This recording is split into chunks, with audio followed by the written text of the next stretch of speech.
नमस्कार दोस्तों, स्वागत है आपका द भारत में। तो दोस्तों, अपनी विस्तारवादी नीति के कारण पूरी दुनिया में नाक कटवा चुका चीन अब लद्दाख में नई रणनीति बना रहा है। लद्दाख में चल रहे तनाव के बीच चीन ने भारतीय सीमा से सटकर बड़े पैमाने पर अपनी परमाणु हथियार ले जाने में सक्षम मिसाइलें DF-26 और DF-21 तैनात कर दी है। सैटेलाइट से मिली तस्वीरों से पता चलता है कि चीन ने अपने शिनजियांग प्रांत के कोरला सैन्य ठिकाने पर DF-26 और DF-21 मिसाइलें तैनात की है। तस्वीरों में यह मिसाइलें बिल्कुल साफ नजर आ रही है। इस मिसाइल की मारक क्षमता करीब 4000 किलोमीटर तक है और इसकी जद में भारत के ज्यादातर शहर आ जाते हैं। दोस्तों, ओपन इंटेलिजेंस सोर्स डेट्रेस्पा की ओर से जारी यह सैटेलाइट तस्वीरें इस साल जून महीने में ली गई थी। फेडरेशन ऑफ अमेरिकी साइंटिस्ट की ताजा रिपोर्ट के मुताबिक कुरला बेस पर पहली मिसाइल अप्रैल 2019 में और दूसरी मिसाइल अगस्त 2019 में तैनात की गई थी। चीनी मीडिया की रिपोर्ट के मुताबिक DF-26 मिसाइलों से लैस चीनी सेना की 646वीं ब्रिगेड को पहली बार अप्रैल 2018 में तैनात करने का ऐलान किया गया था। इसके बाद जनवरी 2019 में चीनी मीडिया ने घोषणा की थी कि DF-26 मिसाइलों के साथ चीन के पश्चिमोत्तर पठारी इलाके यानी कि जो भारत से सटा हुआ इलाका है उसमें युद्धाभ्यास किया गया है। दोस्तों, अमेरिकी वैज्ञानिकों का मानना है कि भारत के मुकाबले चीन के पास परमाणु हथियारों की संख्या काफी अधिक है। चीन जल्द ही फ्रांस को पीछे छोड़कर दुनिया का तीसरा सबसे अधिक परमाणु हथियारों वाला देश बन जाएगा। चीन के परमाणु हथियारों की संख्या पिछले 15 साल में 2 गुनी हो गई है। चीन अगले दशक में इन परमाणु हथियारों की संख्या को काफी बढ़ाने भी जा रहा है। उन्होंने साथ में कहा कि चीन के बढ़ते परमाणु हथियारों से उसके पड़ोसी देशों की बेचैनी बढ़ गई है। परमाणु हथियारों पर नजर रखने वाली अंतर्राष्ट्रीय संस्था सिप्री की रिपोर्ट में कहा गया है कि चीन ने ही पिछले साल अपने परमाणु हथियारों के जखीरे में काफी इजाफा किया है।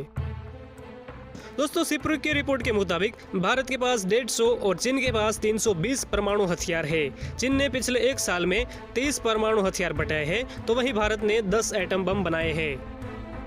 दोस्तों, परमाणु हथियार और परंपरागत हथियार ले जाने में सक्षम है चीन की DF-26 मिसाइलें।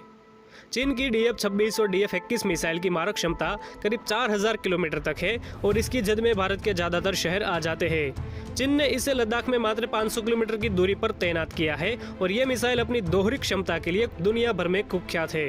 DF-26 परमाणु और परंपरागत दोनों ही तरह के हथियार ले जाने में सक्षम है। इसकी इसी क्षमता के कारण दुश्मन को यह समझना मुश्किल होगा कि कौन सी मिसाइल परमाणु हथियार लेकर आ रही है।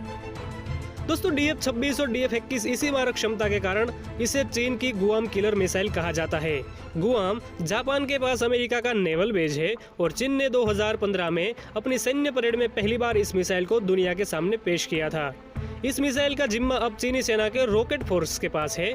भारत के पास इसके टक्कर की अग्नि 4 और अग्नि 5 मिसाइलें हैं। ताजा रिपोर्ट के मुताबिक चीन के पास करीब 80 DF-26 मिसाइल लॉन्चर है, जिनमें कुल 80 से 160 मिसाइलें मौजूद है।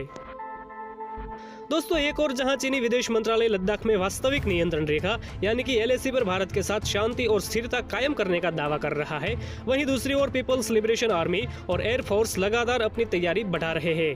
मिसाइलों के साथ साथ चीन की एयरफोर्स ने काशगर एयरपोर्ट पर परमाणु हथियार ले जाने में सक्षम लंबी दूरी के बम वर्षक विमान H-6 को तैनात किया है और ओपन इंटेलिजेंस सोर्स डेट्रेस्पा की सैटेलाइट इमेज में दिखाया गया है कि एयरबेस पर रणनीतिक बॉम्बर और दूसरे एसेट भी मौजूद है। दोस्तों, लद्दाख से यहाँ की दूरी को देखकर आशंका जताई गई है कि भारत से तनाव के बीच इस मिसाइल की तैनाती की गई है। इसके साथ ही चीन ने KD-63 land attack cruise missile को भी तैनात किया है। H-6 बॉम्बर से दागे जाने वाली इन मिसाइलों की रेंज करीब 200 किलोमीटर की है। तो दोस्तों, ऐसी ही डिफेंस और डिप्लोमेटिक की लेटेस्ट अपडेट के लिए बने रहिए द भारत के साथ। सब्सक्राइब कर दीजिए द भारत को, पास में रही बेल आइकन की घंटी को भी दबा दीजिए।